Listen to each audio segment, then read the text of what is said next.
This is Let's Talk Ball. I'm Thad Brown along with Carl Jones. Every single week we break down the X's and the O's from the Bills game. This week we're talking Bills and Raiders. And Carl, let's start on offense because this was a banner day across the board. There was not I shouldn't say not a single guy. I think there were some guys had up and down days, but for the most part, it was a wildly successful day.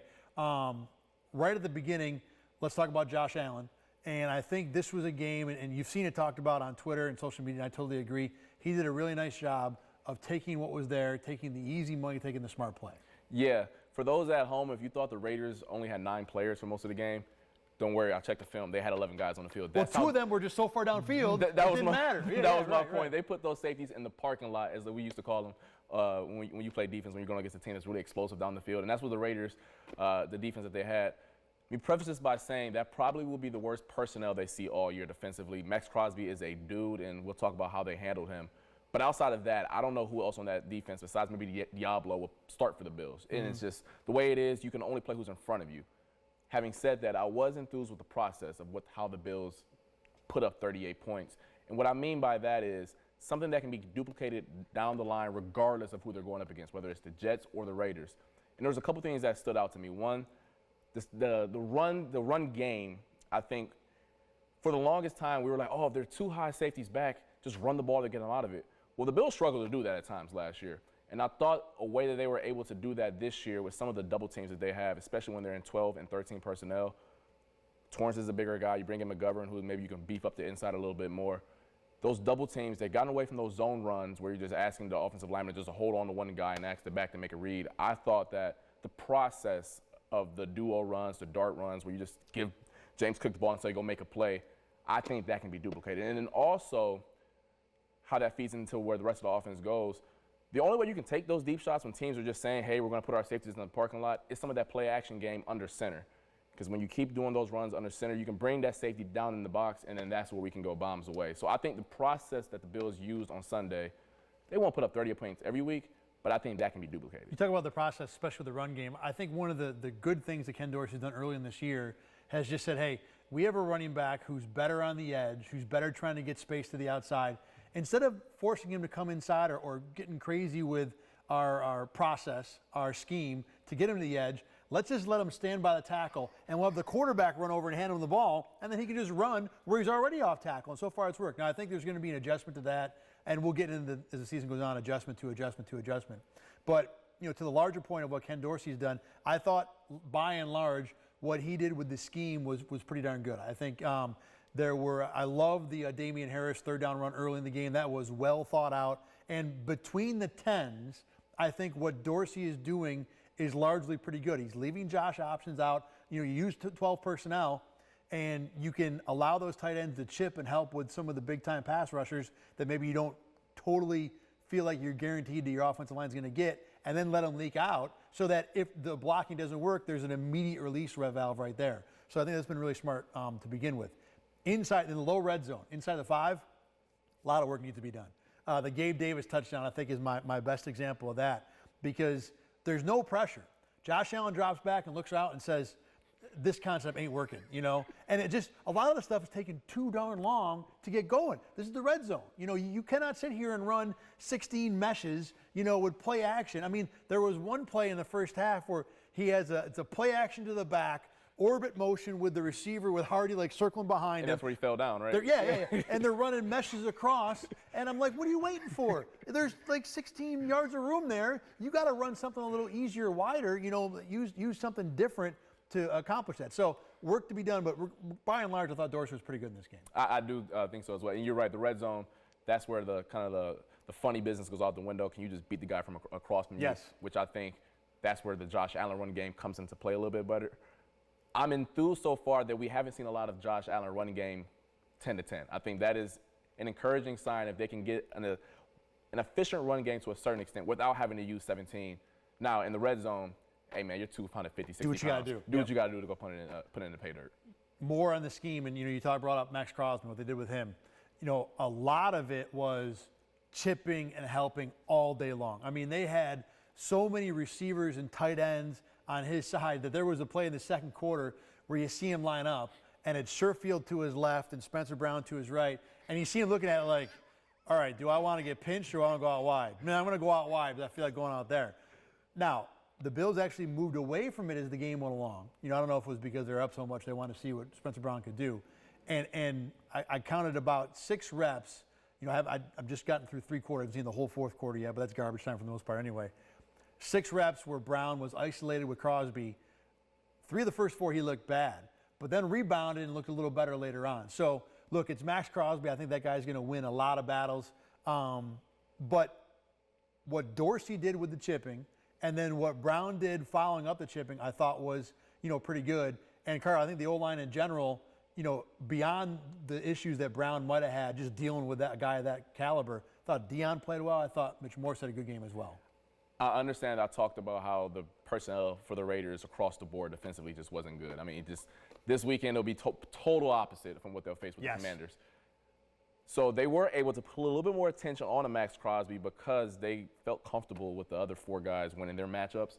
Having said that, those are still grown men they're going up against who get paid handsomely to go do their jobs.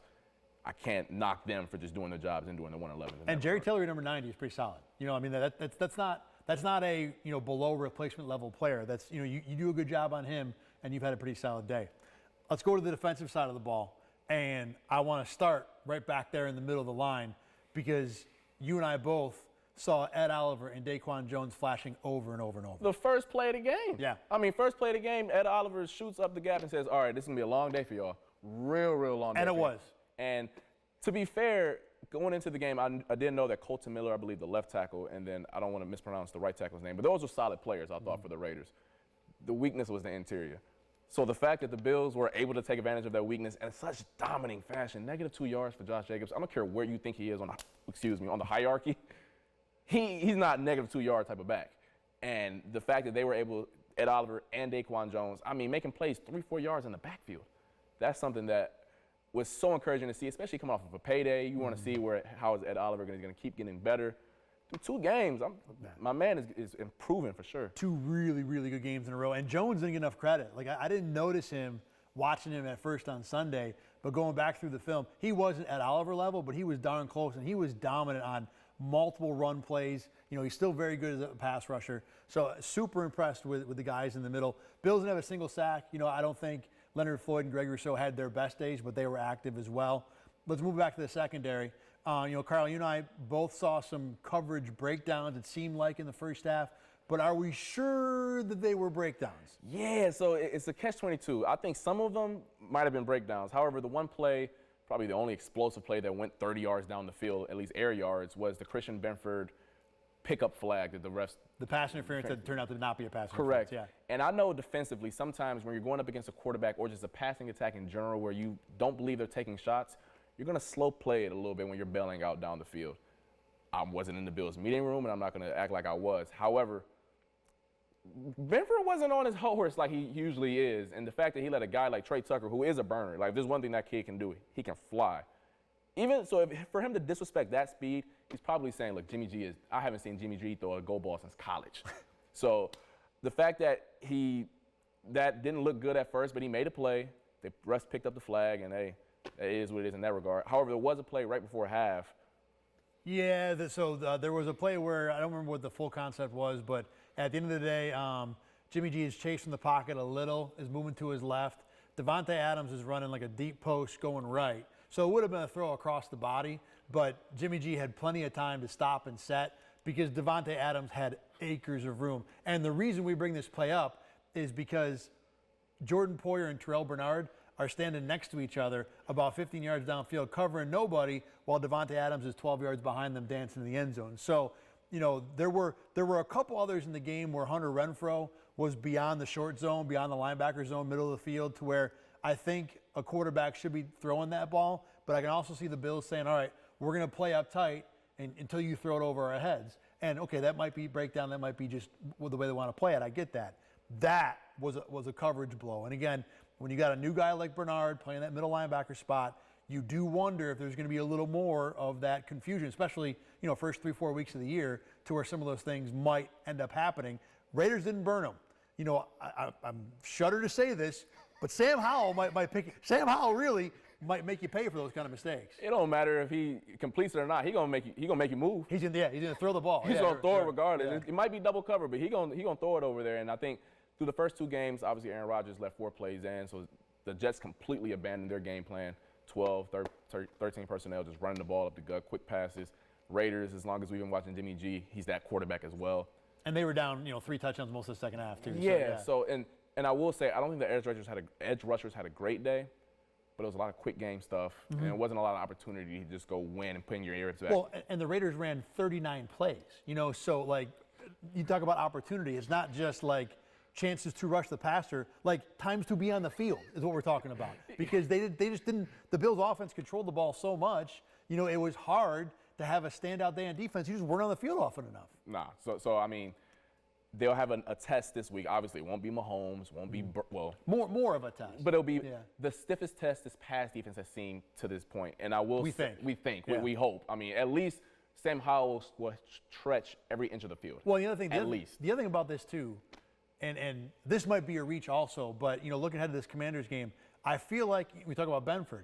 I feel like this will be the best number 2 receiver test he's faced. Now, basically the discussion is because Jacoby Myers didn't play for the Raiders, and if he had, I would have loved to have seen him. The Raiders only had 1 catch outside of the receiving room until Hunter Renfrow in the 4th, so that's how bad that group was. Exactly, and it was just Devontae Adams pretty much, right?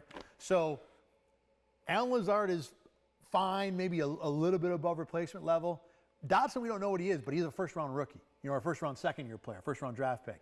So at least we believe the physical talent is there with him to test Benford on that other side in a way that certainly Hunter, whoever in this past game didn't do, and Allen Lazard with Zach Wilson probably didn't do. So I am interested to see how that's going to go.